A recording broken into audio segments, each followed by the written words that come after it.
The opening scene features an elderly man named Kazutaka, who is heading a financial advisory firm known as Tei Corporation. In the midst of a stormy night, he gathers all of his staff and asks a question about what gives a person the ultimate power. Each employee takes their turn to respond, presenting varied answers, yet none satisfy Kazutaka. One of the employees, named Rinko Endo, is even scolded when she answers that money makes a person powerful. At that moment, another staff member named Yukio Tonigawa proposes that establishing one's own realm holds the greatest power, and his answer earns him praise from his boss. In the next scene, we are introduced to the protagonist named Kaiji Ito, who is financially broke and has a monotonous lifestyle. He works in a grocery store and is barely able to meet his basic needs and rent. In a hope to change his fate, he time and again invests in scratch-off tickets, but loses all the time. One day, on his way back home, Kaiji shows his frustration by kicking all the expensive cars in the parking lot. When he kicks a Mercedes, a group of security guards pursue and apprehend him for punishment. A short while later, Rinko steps out from the same Mercedes and takes Kaiji to a nearby restaurant for a brief conversation. She shows him a loan agreement he had co-signed as a guarantor for a friend a couple years back. Since his friend is unreachable, Kaiji is now liable to repay the loan. Much to his astonishment, the interest has compounded significantly, resulting in a debt of 2 million yen. Kaiji is clearly unable to pay the debt. Knowing this fact, Rinko offers him a chance to participate in a gambling cruise, saying that if he wins, all of his debt will be wiped clean. Kaiji is reluctant about the whole idea, but since he has no other choice,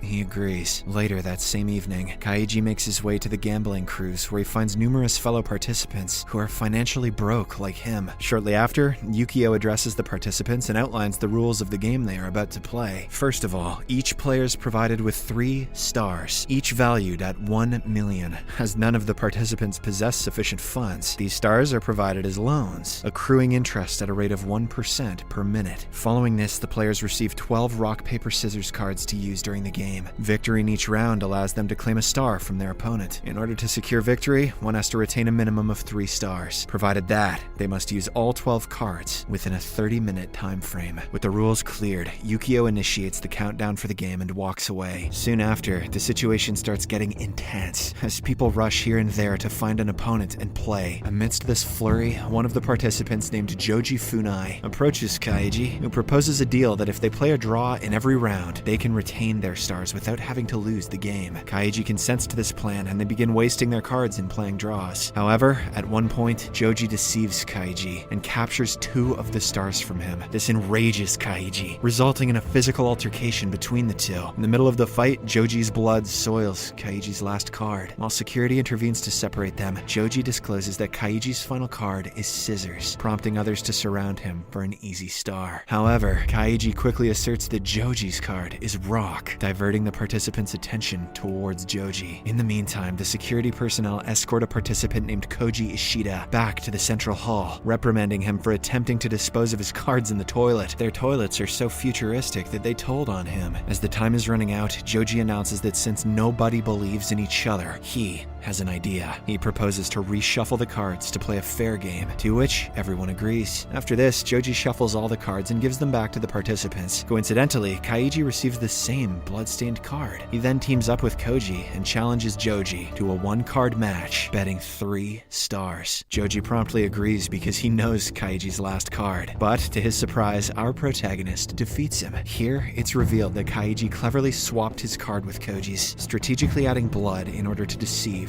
Joji. With the lost match, Joji is taken away by security, while Kaiji and Koji retain their stars. However, another twist unfolds when Koji suddenly finds a card in his pocket. Upholding his promise to teamwork, Kaiji claims the card as his own, causing both of them to lose. In the aftermath of this event, the defeated participants are transported deep below the Earth's surface and are forced to serve as slaves in the construction of Kazutaka's kingdom. Despite the grueling labor works, they aren't provided with proper meals and are forced to sleep on the bare floor. In addition, microchips are fitted in their bodies, preventing them from escaping the place. In remuneration for their work, though, they receive Kazutaka's currency, called perika, which is valued at a mere 1/10 of the Japanese yen. Regardless of the minimal salary, Kaiji Kaiji remains resolute in amassing enough money to clear his debt. 1 perica is worth less than 1/10 of a penny, and pennies don't even exist anymore. Good luck, Kaiji. However, a day arrives when guards bring in an array of beer and some delicious foods, luring the exhausted workers. Although initially resistant, Kaiji succumbs to temptation, prompting him to spend all of his salary on delicious food and chilled beer.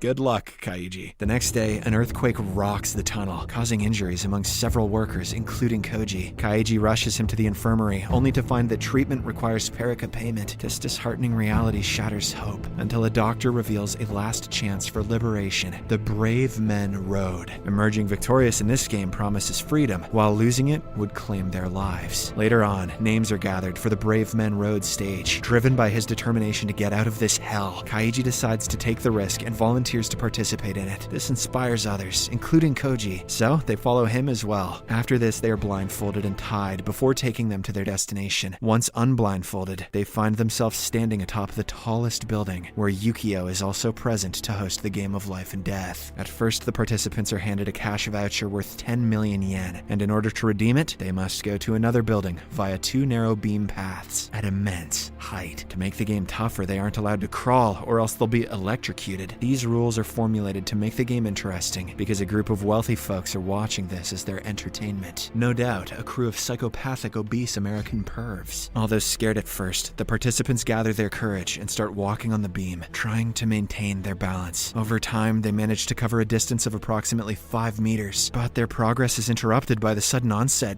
of lightning, intensifying their fear. One of the group members gets so scared that he starts feeling the wind pushing him, and as a result, he slips his foot, gets electrocuted, and falls to his death. The tragic sight makes the other players panic as well, and they start falling over one after another. On the other hand, the wealthy folks enjoy the fall, much to Rinko's disgust. Now, only Kaiji, Koji, and another player named Makoto remain on the beam. To add to their problems, it starts raining, making the beam slippery. Kaiji and Makoto are still determined to complete the task, but in contrast, Koji claims that he is not able to continue. He gives his voucher to Kaiji, asking him to redeem it and hand it over to his debt-ridden daughter. After this, Koji commits the unthinkable by falling from there, ending his misery once and for all. Despite the tragedy, both the other participants remain undeterred, and they successfully reach the other side. However, their triumph is short-lived as Kaiji senses something amiss when he observes Kazutaka looking at them from a window. In a sudden gust, the window slams open, throwing Makoto off the building to his death. Kaiji narrowly avoids a similar fate as he somehow manages to hold onto the ledge and climb back. Once he gets inside the building, Kazutaka and his associates applaud Kaiji's victory and extend their congratulations. Kaiji is then presented with 7 million yen, the remainder after his debts are settled. He also seeks to claim Koji's funds, but Yukio says that a deceased person's voucher is of no use. Enraged, Kaiji lunges at Yukio, but the guards swiftly intervene. Impressed by Kaiji's fiery determination, Kazutaka offers him one more chance to engage in another game called E-Card, with Yukio as his opponent. In this game, each player is given 5 cards featuring 4 citizens, and either an emperor or a slave. According to the game rules, the participant choosing the slave card can make the first move. Furthermore, citizen versus citizen is a draw, and a citizen card beats the slave, while the emperor beats the citizen, and the slave beats the emperor. Fat chance. The outcome of 3 rounds determines the ultimate victor. Following this, Kaiji chooses the card representing the slave side, and initiates the game with it. Yeah, you